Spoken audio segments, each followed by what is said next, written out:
Welcome to one more edition of Politics Done Right. We have a returning guest, Jerry Ashton of RIP Medical Debt. Rest in peace, medical debt.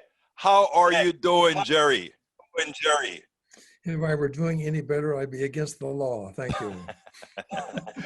Hey, Jerry, I tell you what, to kind of bring our audience up to speed, tell us a little bit about what you do with that great program that you have. Well, RIP Medical Debt is a charity that was created to gather money from donors and take this money to the debt market where medical debt is freely bought and sold for pennies on the dollar. Our charity determines of these available accounts that are available for sale, billions of dollars worth, those that are 2 times the poverty level or below, those who are hardship, those who are insolvent. In other words, we find the weakest of all of us. And when we find those, we purchase them for less than a penny on the dollar. And once we have control of those accounts, we eliminate any bad credit marks, and then we forgive the debt. That is not only altruistic, that is wonderful. Now, you've had success with paying off so far, I think over $1 billion of debt so far. Is that right? That was a long time ago, Egberto. We are now up to $2.6 billion, and about 1.7 million families have been positively affected by our work, thanks to our donors. That is excellent work. Well, the reason you gave us a whole lot of this information in a prior visit that you had with us, and I'm going to include a link to that in this in our data right here. What I really want to talk to you about, first of all, is with this pandemic upon us, what are you seeing? Give me some thoughts on where America is at as far as healthcare debt is concerned and where we're going. Well, when my colleagues and I'll get a copy of the book and show the title to you. When we wrote a book called End Medical Debt, there was about $1 trillion worth of debt on the backs of Americans. When COVID hit, we could see immediately that we had a horrible future in front of a lot of people. I'm speaking from the point of view of incurring medical debt. There are roughly 40 million people 3, 4, 5 months ago who lost their jobs. Maybe 10 million or so have gotten these jobs back. But when you lose a job, you lose the insurance, because very few people can afford to keep up paying insurance independently. And so they're faced with a medical problem, no insurance, and they just added to the number of people who are going to be in deep trouble. For example, 40 million jobs, roughly 55% of those have insurance. So you've got over 20 some odd million jobs. You can imagine that 15 million people will now be facing a bill collector if they can't either borrow the money or have enough resources to pay for it. It's critical. Yeah, it's interesting because I think you're even a bit generous. I mean, even if they go ahead and have to get a debt to pay their medical bill, that other debt has to be satisfied at some time in the future. And if you don't have a job, that means that has turned from a medical debt into more likely a credit card debt or some other kind of debt that won't be satisfied. Think of, there are millions of dollars being begged for on charity websites. When GoFundMe becomes your insurance of last resort, you know you're in trouble. About 15 million Americans this year will exhaust their life savings to pay medical bills. You know, sadly, you know, what I've said, and, you know, I've told relatives this before. If I ever reach to the stage in life where there's a lot of equipment and all of that's necessary to keep me alive, let me go, because I don't intend to turn my home over to the what is the best words to call these guys, to the charlatans. I don't intend to turn my hard-earned dollars to these guys. Well, since the United States, of all industrial nations, is the only nation that will allow its citizens to go bankrupt because they got sick or because they got injured, that's the first question you ask yourself or ask your friends and neighbors. Why are we even allowing this system to create the train wrecks that is creating? 60% of all bankruptcies in the United States are medical debt related. If we got rid of medical debt, 50% of all collection agencies would go out of business. That's the That kind of work that's available. that is so sad. And the thing about it is there's a lot of other work that they could be doing other than debt collection. Think about an expanded economy. People had more money to spend where it's actually distributed broad based as opposed to what, what a lot of people don't understand, Jerry, is people would say, oh, well, the money is going to go somewhere else anywhere. But when you're concentrating the money in things like medical debt and whatever, we're shareholders. I mean, we are talking about a small select group of shareholders that own the hospitals, that own all these different forms. If those debts are eliminated and spread broad based across the economy, it has, because of how economics work, the speed of dollars circulating, it has a much better chance of creating a more vibrant economy. But that is not what's sold by our government or by our politicians. That's because there's no money in it. That's true. There's nothing for nothing for lobbyists uh, to turn their relationships into deposit slips, thanks to the fact that they get the ears of people who Right. are preventing you and me from having a fair and just medical care system. Now, I want you to know that as a co-founder of RIP Medical Debt, everything I'm telling you right now is personal. As a charity, it's understandable that they need to be apolitical. As an individual, I can be as political as I care to be, and I do care to be. But in the case of charities, the line that they walk is not offending people and not appearing political. The reality is you cannot say medical debt without being political. You cannot bring the issue of healthcare up without being political. In fact, it is a life affirming act to be sure that people understand that healthcare and medical debt are intertwined and they need to be separated. That is a perfect statement. Now, like I said, we've interviewed entirely on what RIP medical debt is about, which I'll cross-link in this document. But I wanted to hear how you progressed and what you thought about COVID-19 and how it's going to affect people. So thank you for that info. But now, yesterday we had that train wreck of a debate. I assume that you watched at least part of it. I watched the whole thing. Fortunately, I had a good bottle of scotch next to me. The pain wasn't too great. When I watched that debacle, it was very upsetting. And of course, the part about COVID, since eventually so many of these people who've suffered from COVID and will suffer from COVID and their families will suffer, they're going to be deeply in debt. And to have anybody stand up there and argue against any form of relief from this enemy, to me is insane. So how did I feel about it? Well, number one, RIP medical debt itself is happening. Is that noise bothering you or is that coming No, out? no, that's fine. That's fine. Okay. You're going to be doing some editing on this? Yeah, I'll be doing editing, but that's gonna come in. But this just means people know that you get a lot of messages, Jerry. You're a very busy and important man. That's what it means. Go ahead. I think they're bill collectors. So some of my best friends, I guess your audience may not know that RIP medical debt was begun by two former bill collectors. Yes, which means you guys know where the skeletons are buried. We know it all. We know exactly how debt is created. We know how it's handled. We know how it's bought and sold like a commodity, just like your mortgage, just like your car note. There's always somebody going to make a buck on your misfortune if you happen to have that. Again, that's me speaking personally, and to be understood as such. Well understood, Jerry. Well understood. I mean, look. Let me just say, you have atoned. You have redeemed yourself.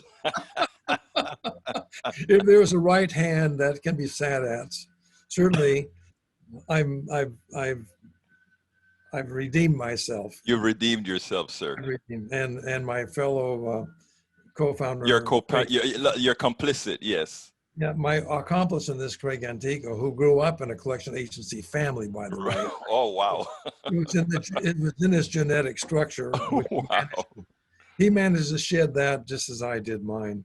That But is if you going back to COVID, um, I want you to advise your audience and maybe put up some links to it. RIP Medical Debt is having a medical debt summit virtually mhm. on October 6th in the afternoon. And I'll provide some links for you so that people can sign up. And there are going to be two important things that are going to be happening. Number one, there will be a panel on COVID-19 of people with different points of view, different ways of approaching it, who are going to be interviewed by two amazing journalists here in the United States. Noam Levy of the Los Angeles Times, and forgive me, Bloomberg, John Tawsey. Oh, So, really? Okay, good. so they're going to be having a panel. One panel is on COVID-19, and the other one is on research that's being done by four major universities into the impact of what it means of medical debt, and also what it means to take medical debt off of people's backs. That's a study that's been going on for over 4 years now. Millions of dollars have been spent in figuring out not just it's a rumor that people are harmed by medical debt, but evidence-based proof that indeed medical debt is a scourge that we as a society cannot afford to inflict on ourselves. I'll make sure to have those links along with the with this program. So if you send that to me, I'll make sure to get this updated. And I tell you what, we'll throw it in a newsletter as well. I think that's important. That is a rather important panel. It will be. It's going to be at uh, our website, ripmedicaldebt.org / I'll include it. summit. Please include that. Yes, Okay? I'll include it all. Yeah. So So what would, if you had a magic wand and if you could change things, Egberto, what would you yes. change about our present system? Well, if I could do a one right now, I would first bifurcate our system. There's a portion of our system that I would have free enterprise, go full-fledged, meaning you want to do your company, you want whatever you want to do in the free markets, work whatever you want to do. Of course, following laws that says you don't hurt people. But secondly, when it comes to healthcare, I would be completely based on a Medicare for all type system, where from birth to death, we have a basic form of healthcare. And if you want anything else, if that particular system doesn't provide it, you can buy it, as long as it's not competing with what our basic system of healthcare is in the United States. I think I think by default, that would be the only solution. That there are things that you can negotiate about, but having everybody have healthcare from birth to death, I think should not be negotiable. I think that's a pretty safe middle ground. Disappoint, and that is middle ground. A Right. lot of people would have you have no health insurance whatsoever and let the free market do what it will to you. On the other hand, there are people that think that everything should be paid for. And there's some strong arguments that say even a reverse income tax, even an income for everyone, is an appropriate thing in a society in which there are fewer and fewer jobs because we're becoming more and more efficient in what we do.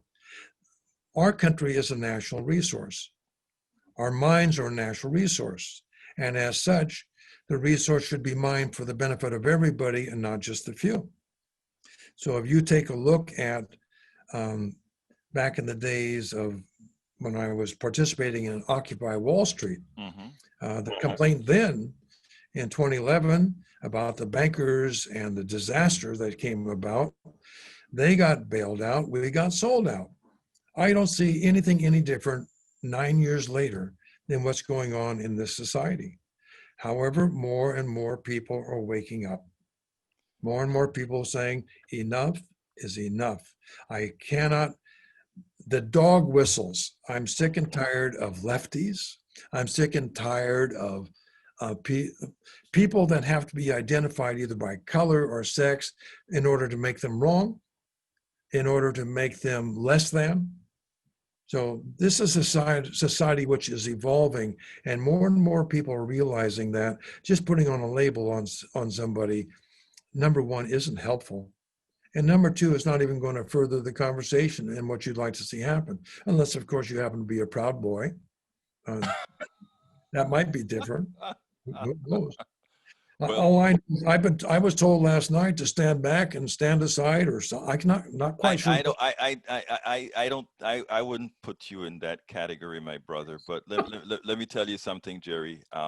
Because the work that you do and the concepts that you believe in and the concepts that you're promoting, both specifically not with RIP medical debt, which is a 501c3 with a particular non-political purpose, but your personal political views that people can actually ascertain. I think it's important, especially coming out of you. So you're doing a darn good job in moving the message forward. And by the way, a progressive message, that's a label, but a progressive message is a all people's message, an all inclusive message. And when all Poland's are done, the things that we stand for. And when I say we, I'm talking about people on all sides. There are a lot of, you have to remember in the days of the civil rights, progressives were Republicans and Democrats alike. Can you imagine? Can you imagine that? Yes, imagine that, right? So I think it's important for us to do that. Actually, that's one of the reasons I wrote the book that I wrote. It's worth it because it is worth having the conversation. It is worth talking to people of all strides. Jerry, give me a closer. My closing is really a request, and it's a request for people to understand there are four things that make this world turn and turn for the better or for the worst. Number one, become aware. For example, with RIP medical debt, we struggled for a year and a half. Nobody ever heard of us. What are they up to? And then along came John Oliver, who did a show in which he forgave $15 million of the medical debt for promotional purposes and to have fun, but he used us as a charity that would forgive that debt. And once our name was mentioned, all of a sudden, we're overnight successes. Mm-hmm. So people have to be aware of you. Whatever you're doing, make sure that you create awareness, because the next thing is it has to touch people. Right. Now, I want you to know that some people cannot be touched. There's no there to touch. Mm-hmm. And I don't take that personally. I don't think anybody listening or watching this program should take it personally. It's just, how's the phrase? It is what it is. And they are what they are. So, but for the people that are touched, the ones who did respond to our message that we needed to take the yoke of medical debt off of people's backs, to those people who were touched, the very next thing that they did was to get educated. That means they would tune in to shows like this with you. They would go to our websites. They would read books. They say, who are these guys? What is this cause? Why should I be involved?